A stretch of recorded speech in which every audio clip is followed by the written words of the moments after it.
It's almost like the toad or the frog in a pot of slowly boiling water. You're almost boiled before you know you are. And by the time you have some semblance of the fact that now's the last chance has already passed. The changes that are happening in our environment, mostly negative, choices that we make that severely impact the environment. The summers are really hot now, especially for Seattle. I mean, it was like 100+ degrees this summer, and that was like a record. What do you think would happen if there was no more ice?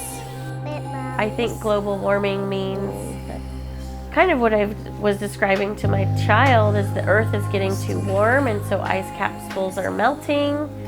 I think of global warming as a natural phenomenon that has unfortunately been accelerated by our use of fossil fuels. We have to burn more, we have to consume more, we have to dig more, we have to drill more, and all of those things are negatively affecting the world around us. Going through life with blinders on, where we don't consider other people, we don't consider things beyond driving our SUVs, going to the strip mall and buying more, whatever shop's open, we need it, We've gotten to a place where change is constant and rapid, and because of that, the thing that is consistent is that the climate keeps being affected by the same things that we could easily curb. Climate change, I guess, by definition, is the warming of the world, but it has become so much bigger than that. It's politics, it's economics, it's business, families, communities. It kind of bleeds into all of it. What we see with climate change is the product of centuries of not tending to the earth as we should, and Mother Earth kind of letting us know that she's sick. So I know that's not a very scientific definition, but that's how I view it. A fundamental shift in the way that the ecosystem of our planet, it functions in a way that may be irreversible after a certain point. You know, you turn on the Discovery Channel and you're seeing the polar bears dying. Animals are becoming endangered, animals are becoming extinct, and that to me is really sad, I feel like we've done so much damage to the environment and the climate that it's really hard to reverse that. And I think the people that have the most power to do it, aren't necessarily convinced, but it's hard to have a bigger impact without bigger powers and stuff making the change themselves. I think definitely the older generations are at fault, especially the ones who are in power and political power and choose not to do anything. We feel like we're the ones who have to fix it because obviously the people who are creating the issue don't care. It's the consuming stuff without taking care of it. And there's this sense of entitlement that comes along with it. We have really pushed an agenda for hundreds of years that one way is the right way, and it isn't. And now we have this foundation that we've set ourselves up on. How do we change it? That is a big thing to change.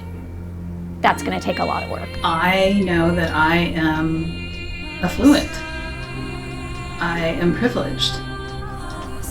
And as much as I can sit and tell you that I value the planet and the people living in every community, I know I'm guilty of contributing to the problem. Not only are we damaging the world that we live in, but also we're disconnected from it. So the thing that's causing it is the fact that we don't truly appreciate it. Like, your life is gonna have to be dedicated to making sure we make this collective shift towards tending to the earth, or the apocalypse isn't white Jesus coming from the sky. It's going to be a self-imposed apocalypse of what we've done to ourselves and to Mother Earth. Oh yes, there are some scientists figuring that out. I don't need to worry about it.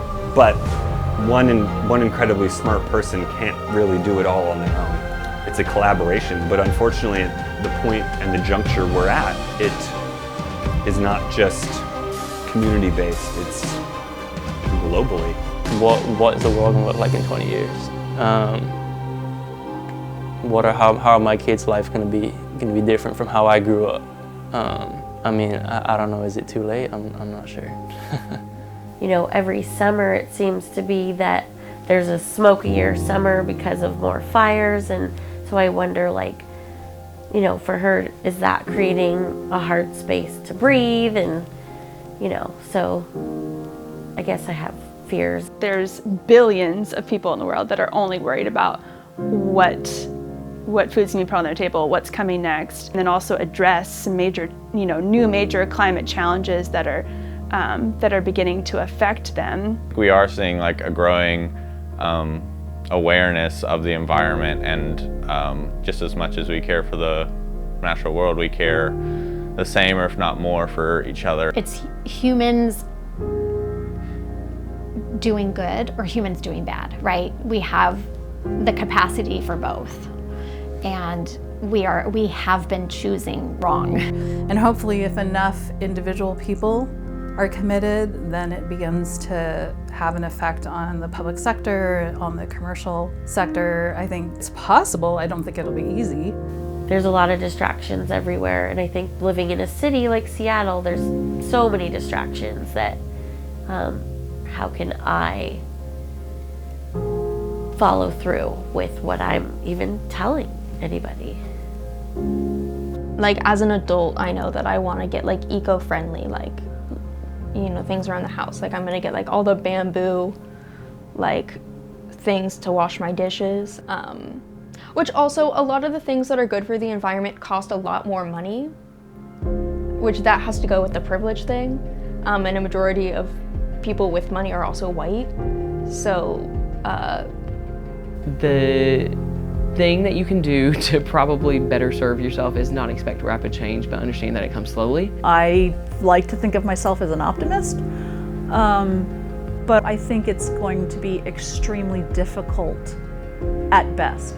The corporations and the politicians and the people who have the economic and political and financial power to do it, it is not in their best interest. And I think that's the biggest hurdle. People are starting to listen and say, oh wow, we actually can see some of these major climate effects within the last 10, 20 years. So then the voters want their politicians to say something about climate change, so there's still hope.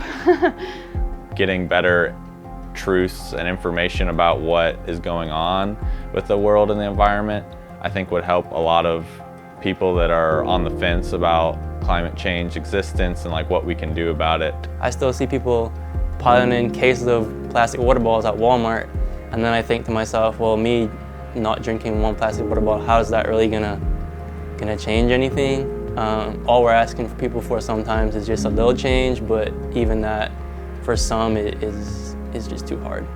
Smart people recognize that changing a light bulb will not make a difference, right? Smart people recognize that your individual efforts won't help. Smarter people recognize that it actually will, because it changes people's hearts. Eventually, if enough people are raised with that understanding, childhood onward, they will become people who are in positions that can make the substantive, systemic change. I mean, are we just gonna watch everything pretty much the equivalent of burn up around us and not do anything? Like we have to, you know? And it's fundamentally necessary for those of us who have children, for them to have a place to live in generations to come. We have to do what we can to mitigate it and give them the knowledge and the skills necessary to continue mitigating it, because we're not going to be able to fix it in our lifetime. We do have to start the process, and we have to teach our children how to continue that process. How would you describe climate change? Is it something that worries you? It's not an easy topic, but this discussion isn't just for politicians and scientists. Your thoughts are just as important as we face this issue that will affect all of us now and for generations. So join the conversation in the comments below.